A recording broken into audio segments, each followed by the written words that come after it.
Hey cat gangers, Deva here with another exciting build video.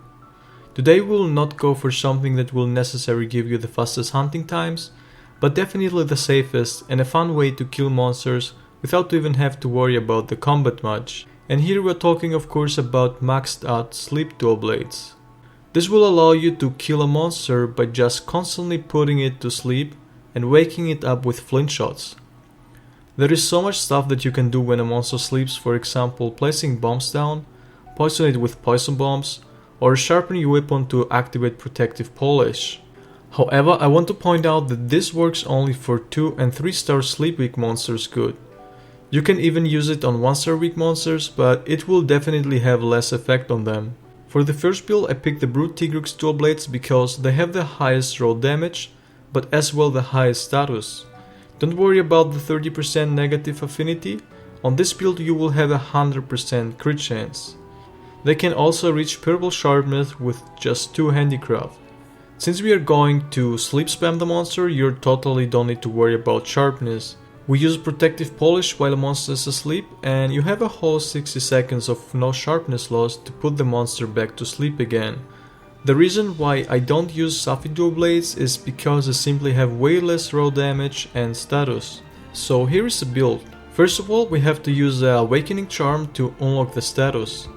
7 crit die and 3 weakness exploit give us already 90% affinity, so we only miss 40%.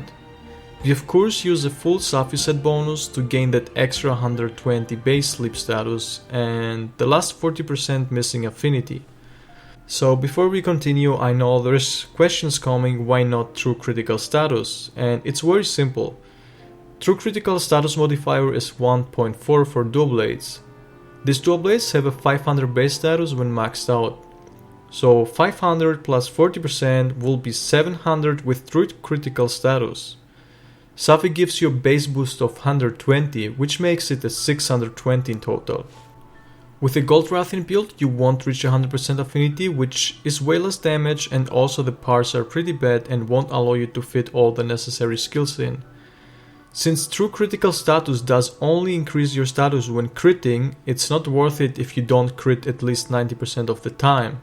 Because no crit means you aren't taking any advantage of the skill true crit status, which puts you back to 500 base status, when Safi has 100% consistency and of course more raw damage. So yeah, absolutely not worth it if your main goal is to deal damage and get as many sleeps as possible. But since PC doesn't have Safi yet, I made as well a true crit status build with 100% affinity on different dual blades for just a tiny loss on damage but gains on sleep if you crit always. Like I mentioned before, we reached 30 hits of purple sharpness with just 2 handicraft.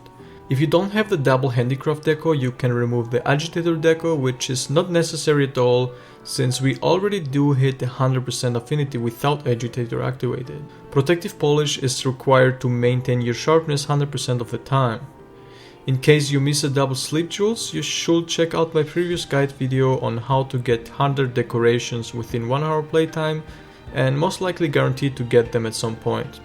Augments will be full status and you should take healing items with you because the constant sheathing to Flinchshot the monster will interrupt your hit streaks of the Safi armor blight and it easily can kill you, so just take your time to heal up when the monster is sleeping.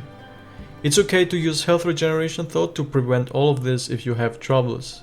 Upgrades will be all the way status of course for all our builds, and the 6th and 7th mode is up to you.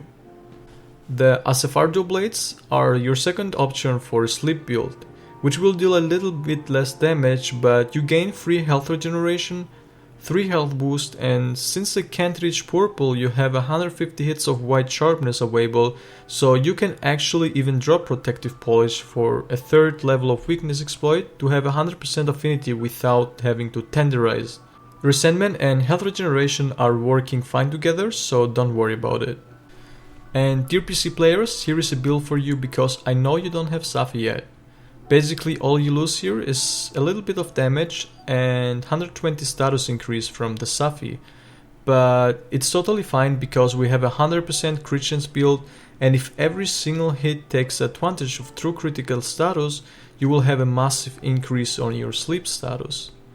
This build has as well 3 health boost and 5 divine blessing, and is an incredible survivability build at the same time. So raw and status dual blades are fun to play, but damage wise they cannot keep up with element. I just want to let you know that, but I hope you still enjoy this kind of gameplay, which is sleep bombing, flinchshotting and other creative stuff you can do with a monster non-stop. The most important thing that you have to take with you is the Apothecary Mantle. This will allow your hits to activate sleep status on every single hit. Without this mantle you have only a 33% chance to deal any kind of status.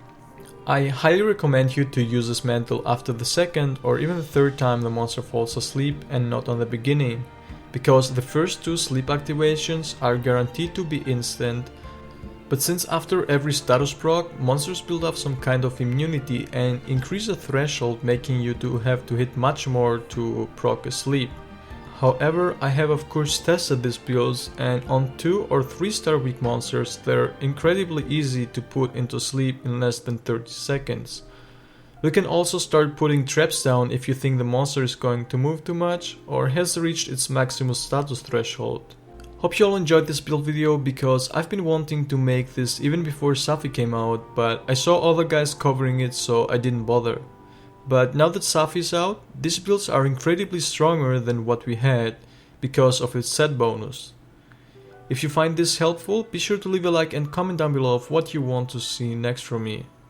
Also subscribe to my channel and turn that bell on so you can get notified whenever I post help guides, builds, speedruns, 4-player hunts and much more.